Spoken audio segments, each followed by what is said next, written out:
Сайн байцгаана уу хүүхдүүдээ. Өнөөдрийн хичээлээр бид дуулаачийн хөгжмийн төрлүүдийн тухай судалж мэднэ. Ингээд хичээлдээ анхаарлаа хандуулно уу. Энэ хичээлийн зорилго нь дуулаачийн хөгжмийн онцлог, төрөл ангилал болон дууны урлагийн талаар ойлголттой болно. Мөн дуу хэрхэн бүтэх тухай, дуулаачийн хөгжмийн төрөл ангилал, дуулаачийн хөгжмийн гоцлол дууны төрөл жанр онцлогийг таньж мэднэ. За хүүхдүүдээ дуу гэж юу вэ? Дуу гэдэг нь дуулахад зориулан зохиогдсон дуулаачийн хөгжмийн хамгийн түгээмэл бөгөөд энгийн төрлийг дуу гэж нэрлэдэг. За дуу юунаас бүтдэг вэ? Дуу нь уран зохиол, хөгжим, өөрөөр хэлбэл шүлэг ба аялгуунаас дуу бүтдэг. За дууг хэн бүтээдэг вэ? Дууг зохиолч, яруу найрагч үгийг бичээд хөгжмийн зохиолч аялгауг бичдэг. За дуу нь бадаг, тахилт гэсэн хоёр үндсэн хэсгээс бүтдэг. За дууг сэдэв агуулгаар нь бид сайн мэддэг хувьсгалын, аж байдлын дотор хайр сэтгэлийн, их нутгийн, ээж аавын гэх мэт маш олон төрлүүд орно. Мөн уянгын, түүхэн гэх мэт. За дуулах хэм маягаар нь ардын дуу, нийтийн дуу, хүүхдийн дуу, эстрадын дуу, сонгодог дуу, поп дуу гэх мэт ангилдаг байна. За дуулаачийн хөгжим нь хөгжмийн хамсраагүй, хөгжмийн хамсраатай гэж хоёр ангилдаг. Тэгэхээр хөгжмийн хамсраагүй гэдэг маань энгийн утгаар нь ойлгвол хөгжимгүй дуулна гэсэн үг. Хөгжмийн хамсраатай гэдэг нь дууг хөгжимтэй дуулахыг хөгжмийн хамсраатай гэж нэрлэдэг байх нэ. За дуулаачийн хөгжмийг гоцлол дуу, найрал дуу гэж хоёр ангилдаг. За гоцлол дуун дотроо арманс буюу хүүрнэл дуу, вокализ үггүй дуу, баллада, дуйл, за найрал дуу оратори буюу ялгуусан дуулал, кантат буюу мах дуу, реквием буюу эмгэнэлийн дуулал гэж ангилдаг. За эдгээр ангиллалыг бид өмнөх хичээл дээр үзсэн байгаа. Тэгэхээр өнөөдөр багш нь эндээсээ онцлоод яг арманс буюу хүүрнэл дуу гэж ямар дууг хэлдэм бэ гэдгийг бид нар өнөөдрийн хичээлээрээ авч үзнэ. За армансыг бол хүүрнэл дуу гэж орчуулдаг байна. Тэгэхээр арманс нь дуулаачийн хөгжмийн нэг төрөл бөгөөд Испаниас гаралтай.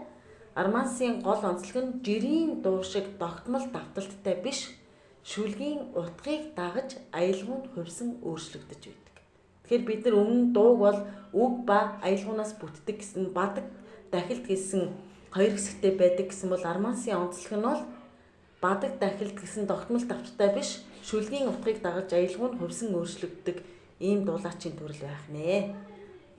За армансын буюу хүүрнэл дууны онцлогийг багш нь одоо та нарт танилцуулъя. Гоцлол дуучин зориулсан дуулаачийн хөгжмийн нэг төрөл. Тэгэхээр энэ бол зөвхөн гоцлол дуучин зориулсан гоцлол дууны төрөл. Бид нар энийг найрал дуу буюу цөөхөл дуутай андуурч болохгүй.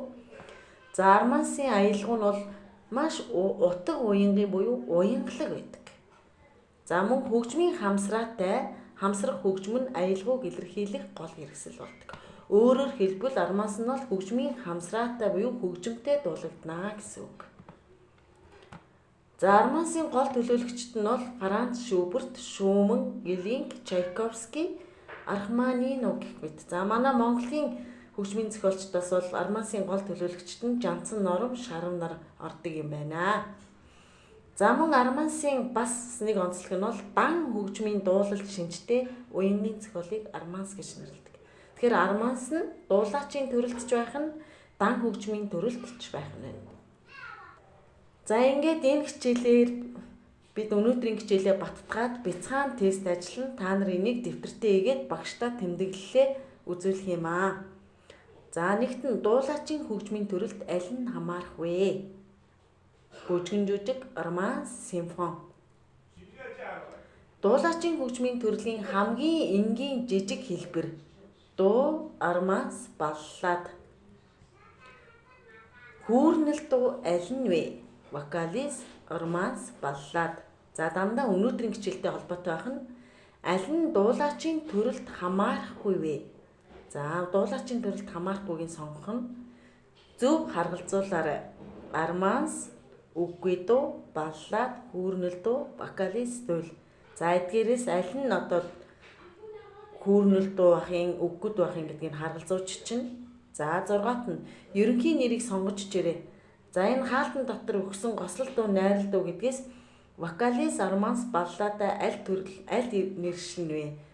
Ораторий, кантат, реквием гэдэг нь аль нэршил нь вэ гэдгийг сонгож бөглөнө.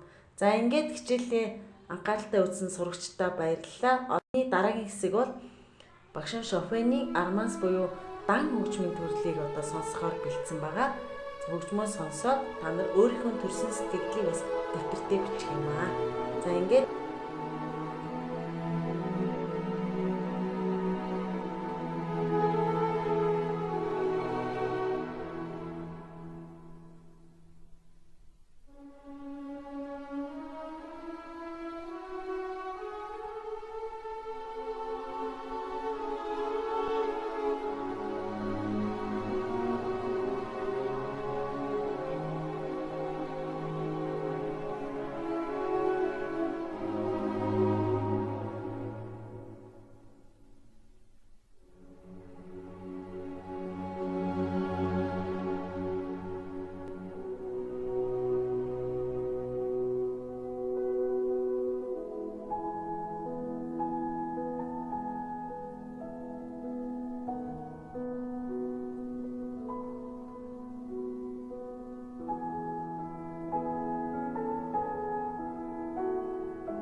хандуулсан сурагчдаа баярлалаа.